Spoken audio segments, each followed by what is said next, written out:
Halo para pendengar, dimanapun kalian berada. Balik lagi di channel Gary Christopher. Oke, dalam video kali ini gue akan kembali melanjutkan tentang pembahasan light novel Kage no Jitsurukusa ni Narita Kute. Dalam part kali ini, cerita pun akan lebih berfokus kepada karakter Sid ya teman-teman, dimana Sid nantinya akan menunjukkan dirinya sebagai shadow di hadapan Akane. Tapi Akane itu masih belum tahu itu adalah Sid. Dan mereka semua yang ada di Mesia itu menyebut Sid sebagai kesatria hitam. Gimana keseruannya? Mari kita mulai langsung aja pembahasannya. Pada part sebelumnya, kita sudah diperlihatkan aksi Beta yang masih berpura-pura bisu.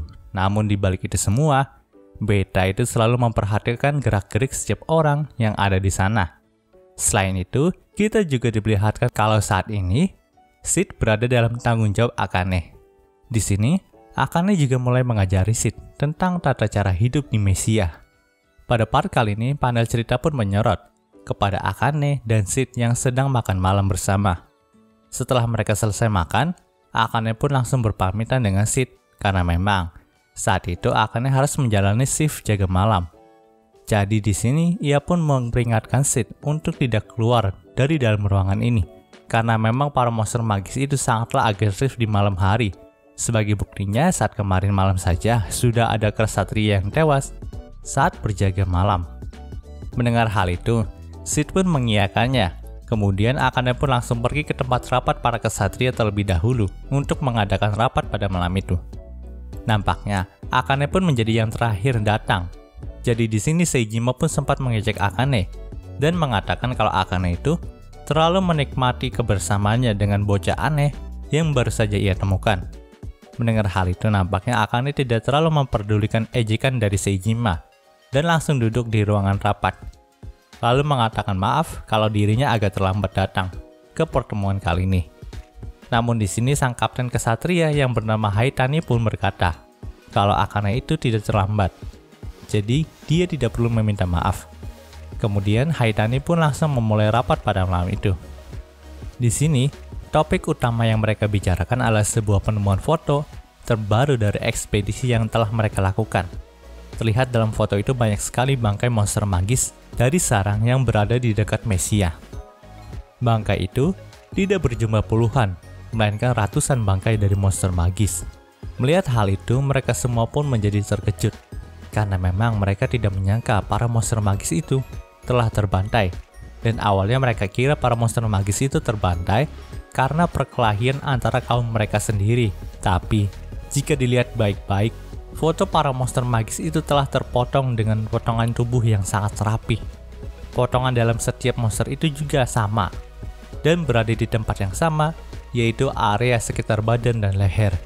Jadi kemungkinan, mereka telah dibasmi oleh seseorang.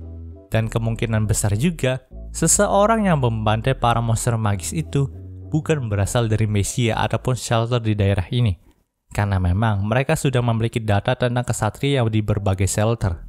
Tapi mereka tidak pernah menemukan ada kesatria yang sehebat itu. Mendengar hal itu, Seijima pun menggebrak meja dan berkata kalau tidak mungkin ada seseorang yang sanggup melakukan hal itu.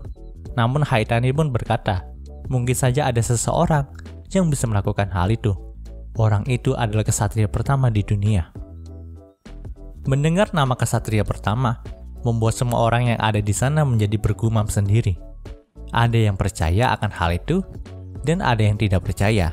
Karena memang sang kesatria pertama itu dikabarkan menghilang ketika telah selesai membantal shelternya sendiri karena lepas kendali akibat kebangkitan. Tapi, tidak menutup kemungkinan sang kesatria pertama itu masih hidup. Namun fakta yang jelas pada saat ini adalah ada entitas yang mampu membandai ratusan monster magis di sekitar mereka. Tak hanya itu, entitas itu juga dikabarkan telah memotong hampir semua bangunan yang dijadikan sarang di dekat sana. Tidak ada kejelasan yang lebih lanjut mengenai entitas itu yang selalu memotong bangunan yang dijadikan sarang oleh para monster magis. Tapi mungkin itu ada sebuah penanda kalau dialah yang menghancurkan sarang itu. Dan tidak menutup kemungkinan entitas itu akan pergi ke Mesia dan menghancurkan Mesia. Karena mereka belum menemukan motif di balik pembantaian para monster magis itu. Setelah menjelaskan hal itu, Haitani pun berkata kalau mereka semua tidak perlu takut. Tapi yang jelas mereka harus lebih berhati-hati mulai saat ini. Namun tiba-tiba saja ada seorang yang berteriak dan berkata, mereka menyerang. Para monster magis itu telah menyerang. Panel cerita pun berpindah ke benteng pertahanan Mesia. Di sini, para monster magis pun mulai memanjat tembok dari benteng itu. Melihat hal itu, para kesatria pun tidak tinggal diam saja dan mulai melempari para monster magis dengan pedang dan tombak yang mereka punya. Tapi tetap saja jumlah monster magis itu terlalu banyak untuk mereka taklukkan. Melihat keadaan mereka yang terdesak, Haitani pun berteriak untuk menyemangati pasukannya. Lalu Akane juga sudah datang dan langsung membasmi para monster magis yang sudah mencapai puncak dinding. Akane pun bergerak lebih cepat daripada siapapun dan terus mengayunkan pedangnya ke arah monster magis. Kedatangan Akane juga nampaknya sempat meningkatkan moral dari kesatria Mesia. Namun tetap saja jumlah dari monster magis yang menyerang jauh melebihi jumlah kesatria yang ada dari Mesia. Bahkan, ada beberapa kesatria Mesia yang sudah menjadi santapan bagi para monster magis. Melihat keadaan yang semakin memburuk, Akane pun mengeluarkan semua kemampuannya dan menjatuhkan setiap monster magis di atas dinding. Lalu Akane pun turun ke bawah untuk menghadapi monster magis itu yang sudah terjatuh dan keluar dari dinding. Di sini para kesatria dan Haitani pun meminta Akane untuk kembali karena akan sangat berbahaya jika Akane bertarung di sana. Namun nampaknya hal itu sudah terlambat. Di sini Akane pun telah terkepung oleh ratusan monster magis dan Akane pun bertarung mati-matian untuk membunuh semua monster magis itu. Tubuh Akane pun dipenuhi darah. Ia juga nampaknya sudah siap untuk mengorbankan segalanya di medan pertempuran itu. Ia juga tidak takut dengan kematian, karena bagi Akane sendiri, kematian adalah keselamatan yang akan didapatnya. Akane pun kembali mengingat dosa masa lalunya, di mana ia telah melakukan kesalahan yang sangat fatal. Lalu Akane pun tersenyum di tengah kumpulan monster magis itu yang siap menyantapnya. Akane tidak mengendurkan kuda-kuda pertahanannya dan bersiap untuk melancarkan serangan.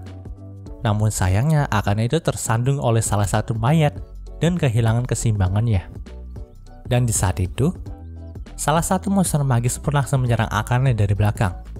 Cakar tajam langsung menuju ke arah Akane. Dia punya dua pilihan, hidup atau mati. Pilu memang selalu kejam. Akane tersenyum sedih, lalu menutup matanya dan memasrahkan dirinya untuk mati di medan pertempuran. Namun pada waktu itu, Akane pun merasakan kehadiran yang bernostalgia.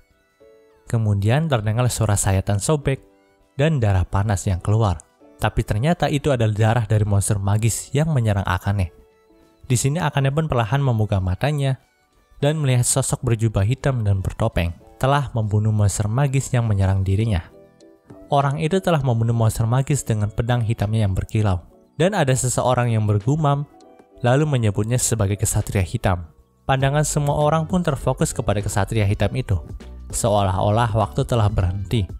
Dia melemparkan monster magis yang telah ia belah ke tanah dan kemudian memunggungi mereka. Lalu, dengan suara yang seperti datang dari jurang kematian, kesatria hitam pun bergumam, angin sedang menangis. Tidak ada yang tahu apa yang dimaksud, tapi kata-kata itu terukir jauh di hati setiap orang yang mendengarkannya. Seolah-olah banyak pengalaman hidup dan mati bercampur dengan kata-kata itu. Apa yang Akane rasakan selanjutnya adalah angin sepoi-sepoi. Angin bertiup, kemudian kesatria hitam pun menghilang. Angin itu bertiup di sekitar monster magis, dan satu-satunya hal yang tersisa adalah bangkai monster magis. Semua orang tidak bisa berkata apapun. Angin hitam yang telah dibuat oleh kesatria hitam mampu memotong semua monster magis. Kesatria hitam itu juga menghilang, dan Akane pun gemetar. Di sini mereka semua pun sadar kalau kesatria hitam tadilah yang membantai semua sarang yang ada di dekat Mesia. Haitani pun mendekati Akane dan menanyakan keadaannya. Tapi Akane pun berkata kalau dirinya itu tidak apa-apa. Di sini, Haitani pun tidak menyangka ada seseorang yang sekuat itu. Akane pun memikirkan hal yang sama. Tapi Akane pun tahu kalau kesatria hitam itu pasti mengalami kebangkitan. Karena saat itu Akane melihat kesatria hitam itu memiliki mata yang berwarna merah seperti dirinya. Jadi Akane pun berpikir seperti itu. Mereka juga berharap kalau kesatria hitam itu bukanlah musuh mereka. Tapi Akane juga masih sangat penasaran tentang siapakah kesatria hitam itu. Kenapa? Ia merasa bernostalgia seperti bertemu dengan Kageno Minoru ketika ia diselamatkan oleh kesatria hitam itu. Panel cerita pun berpindah ke beberapa jam setelah penyerbuan berakhir.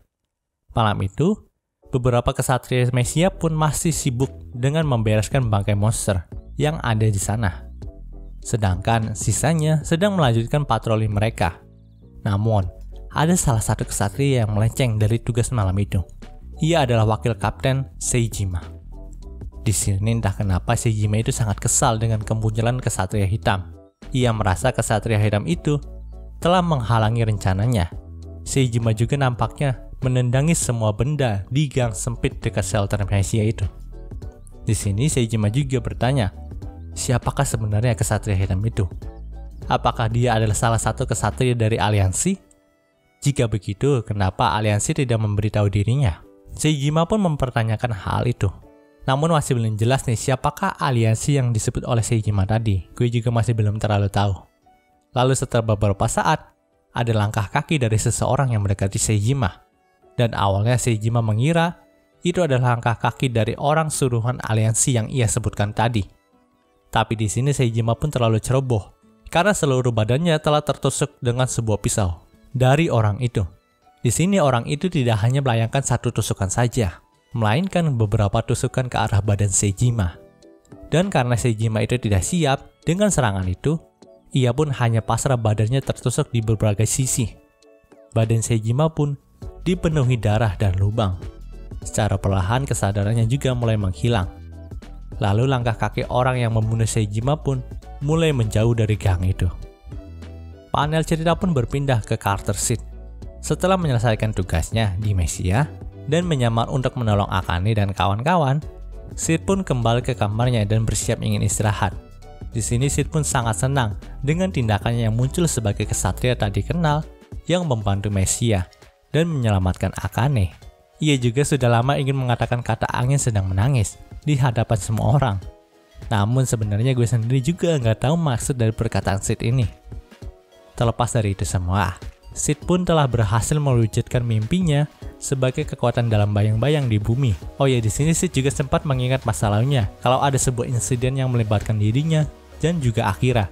Dan waktu itu Akira pun memukul wajah Seed hingga lebam.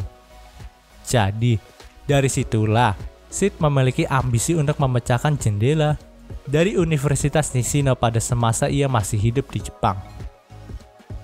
Namun tiba-tiba saja Akane pun datang karena sudah pulang dari shift malamnya. Di sini awalnya Seed itu ingin berpura-pura tidur, tapi karena Akane terlihat agak sedih dan nampak ingin berbicara dengan Seed, jadi Seed pun menemani Akane sampai pagi. Akane pun langsung berbicara kalau dirinya itu pernah melakukan kesalahan yang besar. Dan sampai sekarang, ia masih belum menebus kesalahannya itu. Ia pun mulai tersiksa dan mulai berpikir untuk mati. Mendengar hal itu, Seed pun mencoba menyemangati Akane lagi agar dirinya tidak kehilangan semangat untuk hidup. Di sini Seed pun mengatakan kalau Akane itu harus lebih menghargai dirinya sendiri. Setelah mereka berbicara, nampaknya perasaan Akane itu menjadi lebih baik. Namun Seed itu agak heran dengan Akane karena Akane itu sangat berbau darah. Tapi mungkin saja hal itu disebabkan karena Akane terkena darah dari monster magis yang ia lawan tadi. Jadi Seed pun tidak terlalu menghiraukannya. Kemudian, ada seorang yang datang kepada Akane dan mengatakan kalau wakil Kapten Seijima telah tewas.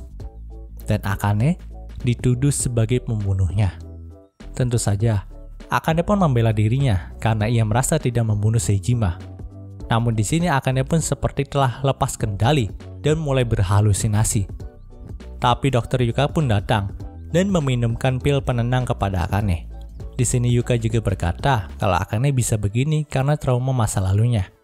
Jadi ia meminta Seed untuk memakluminya. Yuka juga berkata kalau ia akan mendukung Akane karena Akane itu tidak mungkin melakukan pembunuhan itu. Melihat kondisi itu, Seed pun merasa ini adalah kesempatannya untuk berkeliaran di sekitar Mesia. Padahal Akane lagi kayak gitu, tapi Seed malah pengen berkeliaran di sekitar Mesia. Tapi tujuan Seed berkeliaran itu juga sih buat ngebantu Akane untuk mencari informasi tentang Seijima sih. Oke, lanjut. Panel cerita pun berpindah setelah Sid makan siang. Di sini Sid pun mencoba berkeliling di sekitar Messiah, juga tempat ditemukannya mayat Sejima. Sid pun melihat sedang ada investigasi besar-besaran di sana. Karena memang ini adalah kasus yang sangat serius dan harus segera ditangani. Pada awalnya, Sid juga mencoba untuk mendekat ke arah TKP itu. Tapi, ia pun mengurungkan niatnya karena mungkin saja mereka tidak akan mengizinkan orang asing seperti Sid untuk memasuki gang itu. Namun di sini Sid pun melihat seorang pria gemuk yang sedang bermain laptop di sekitar situ. Sid pun menjadi heran karena seharusnya sudah tidak ada internet di sini. Jadi, Sid pun memutuskan untuk mendekati pria itu dan melihat laptopnya. Kemudian Sid pun terkejut karena ternyata laptop pria itu terhubung dengan internet. Tapi pria itu berkata kalau ini adalah internet internal dari Universitas Nishino. Jadi internet ini hanya bisa membuka forum pada jaringan internet Universitas Nishino saja. Mendengar hal itu, Sid pun menjadi terkejut dan hendak meminjam laptop itu untuk mencari informasi mengenai Sejima. Namun nampaknya pria itu tidak mengizinkan Sid untuk memakai laptopnya. Tapi Sid pun membuat pingsan pria itu dan mengambil laptopnya. Saat itu, Sid pun sangat terkejut karena banyak sekali forum diskusi dengan topik utama Akane yang menjadi tersangka kasus pembunuhan Sejima, dan ada juga topik tentang kesatria hitam. Lihat hal itu, nampaknya Sid lebih memilih membuka forum mengenai kesatria hitam daripada kasus yang menjerat Akane. Padahal tujuan awal Sid adalah mencari tahu tentang Sejima dan membantu Akane. Tapi ia malah membuka forum diskusi tentang topik dirinya sendiri. Dalam forum itu banyak sekali opini publik mengenai kesatria hitam. Baik itu ada yang mengaguminya, dan ada juga yang menuduh kesatria hitam lah yang menjadi pembunuh Sejima. Namun, yang menarik perhatian Sid di sini adalah sebuah akun dengan nickname Elf Albino Cantik yang komentar dan opininya itu selalu mendukung kesatria hitam. Di sini, Sid pun sudah memiliki firasat buruk ketika melihat nickname itu. Ia tahu, itu pasti beta. Dan jika dipikir-pikir lagi, berarti beta itu bisa mempelajari bahasa Jepang dalam 3 hari saja. Di satu sisi, Sid itu merasa bangga. Tapi di sisi lain, Sid itu merasa khawatir juga kalau rahasianya nanti itu akan segera terbongkar oleh beta. Namun, Sid itu tidak terlalu memusingkan hal itu lagi. Ia pun mencoba bergabung ke dalam forum itu dengan menggunakan nickname Malaikat Jatuh Pemberontak. Sontak nickname itu ditertawakan oleh semua akun yang ada di sana. Dan lebih parahnya lagi, karena ada sedikit perdebatan, akun Sid itu malah berantem dengan akun yang beta pegang. Bahkan salah satu akun di sana juga sempat membuat taruhan untuk mereka. Dan lebih absurdnya lagi, di sini beta itu nampaknya kesal karena diejek kalau dirinya itu masih salah dalam menuliskan huruf kanji. Ya maklum aja lah, beta kan baru belajar selama 3 hari gitu. Jadi ada kesalahan pas lagi dia ngechat di forum. Tapi, beta itu lebih marah jika kesatria hitam diejek dan diremehkan orang. Bahkan beta sampai membuat ancaman akan membunuh semua orang yang mengejek kesatria hitam. Karena tindakan absurdnya itu, akun beta ini langsung terbanet dari forum diskusi tadi. Namun nampaknya dari obrolan mereka tadi, Sid itu mendapatkan sebuah informasi penting. Jadi ia pun langsung pergi untuk melanjutkan penyelidikannya. Dan cerita di part ini pun berakhir. Oke, mungkin segitu dulu pembahasan dari light novel Kage no Jitsuruku Sanya kali ini. Jika kalian suka video ini, jangan lupa untuk like, komen, dan juga subscribe ya, dan juga share, agar gue lebih semangat lagi dalam membuat video dalam channel ini. Terima kasih telah mendengarkan sampai detik ini. Gue Gary Christopher, signing off.